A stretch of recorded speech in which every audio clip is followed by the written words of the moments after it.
Greetings, Virgo and Virgo rising. This is your Western forecast for June 2025. You're a very sensible, practical person, hardworking, but you are now getting ready to manifest your dreams, your goals. This is big promise, but let me explain how we get there. First of all, Jupiter is the planet of abundance, opportunity, wisdom, traveling, growth.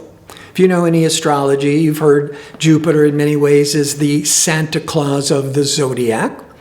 Jupiter on June the 9th is moving into Cancer, June the 9th through the end of June next year, 2026. When Jupiter transits Cancer, it's in its what they call its exalted sign, meaning that Jupiter transiting Cancer can give the best. But if it's in a difficult period section of your chart, it will still keep pulling you away from the cliff. So it's going to be bringing in these protections. But overall, it's trying to really manifest your goals.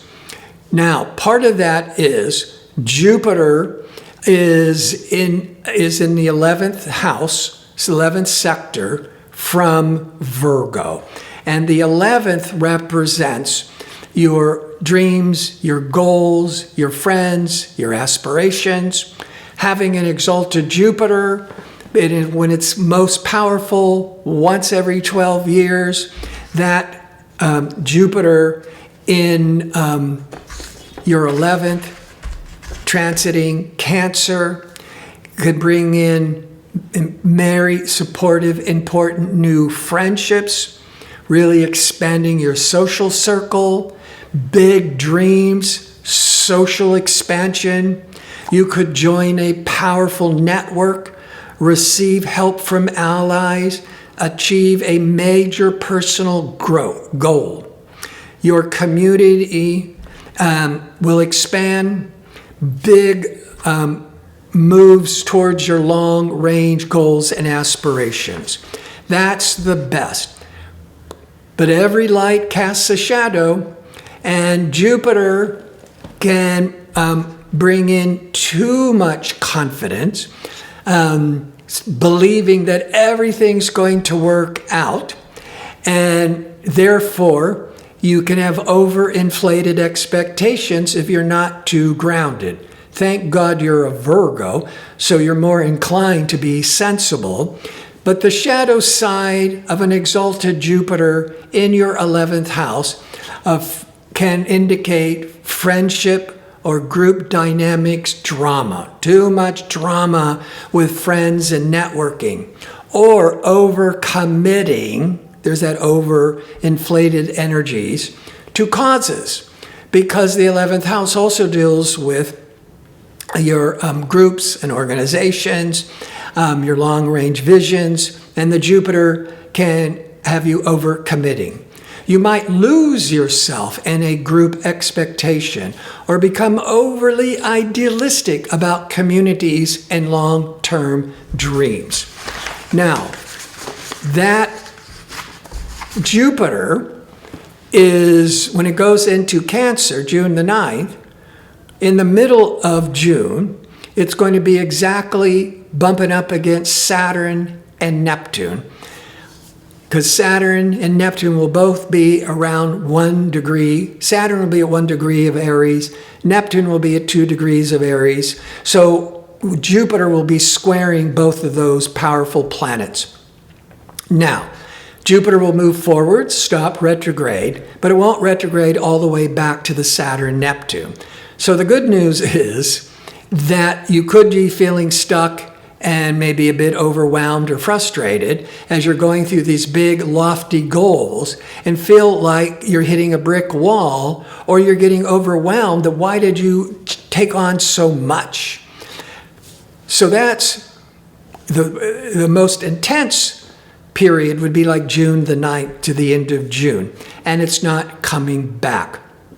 Now, we're going to talk about that Saturn-Neptune again. And Mars, ambitious, assertive Mars, once every 2 years is moving into Virgo. But first, if you enjoy these kinds of videos and would like to see more of them, click like and subscribe. And don't forget to click on the notification bell so you can receive the latest postings. All right. I talked about this in last month's video. But Saturn, responsible, focused, pragmatic Saturn, is now in Aries, aligning with Neptune, idealistic, visionary, dreamy Neptune in Aries.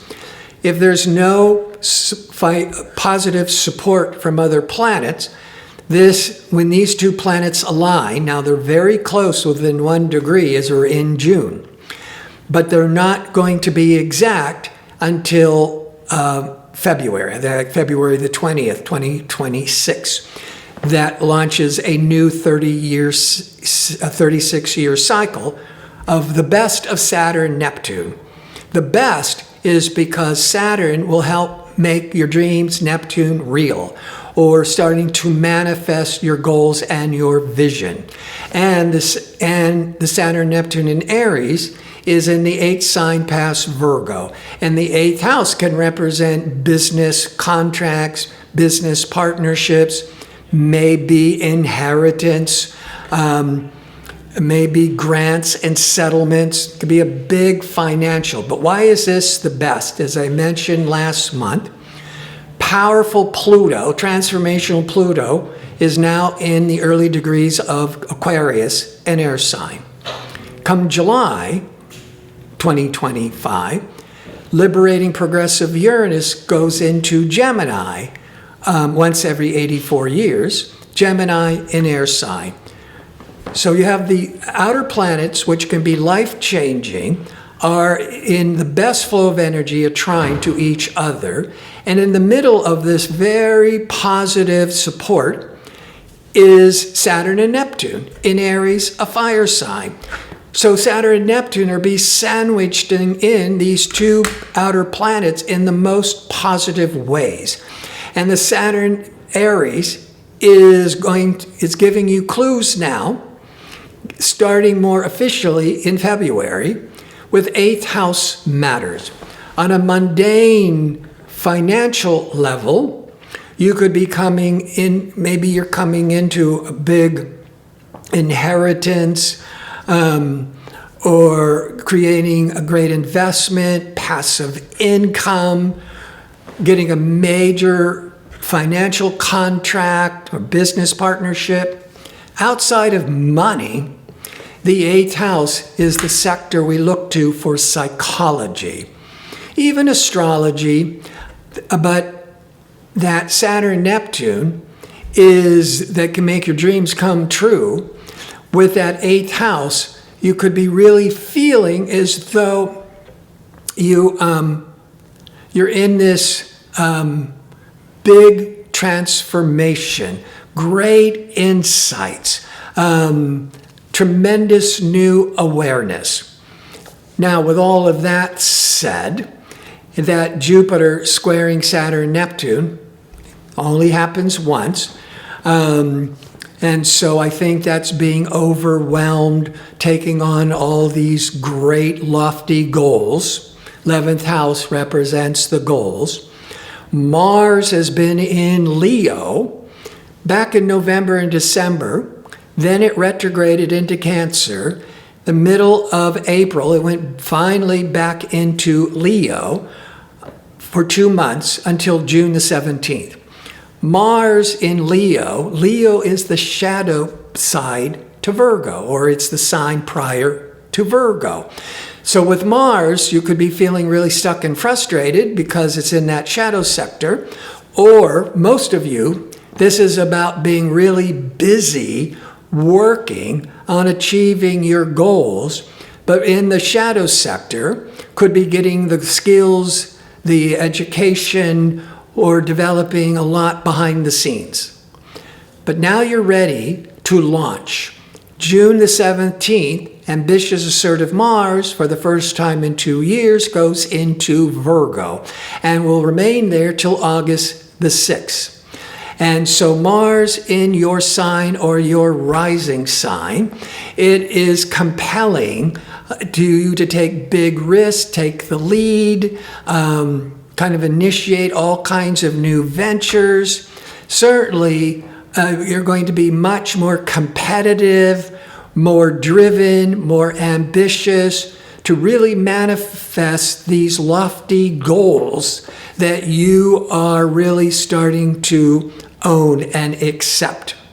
Venus, the planet of love and desire, it's very pleasurable, can be very romantic, is in Taurus, which is an earth sign, positive to Virgo, an earth sign.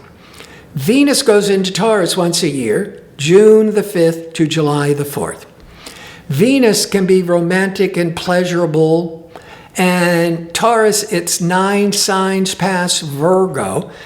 Venus in the 9th, first thing I think about is a pleasurable long-distance vacation. But then the 9th house can deal with higher education.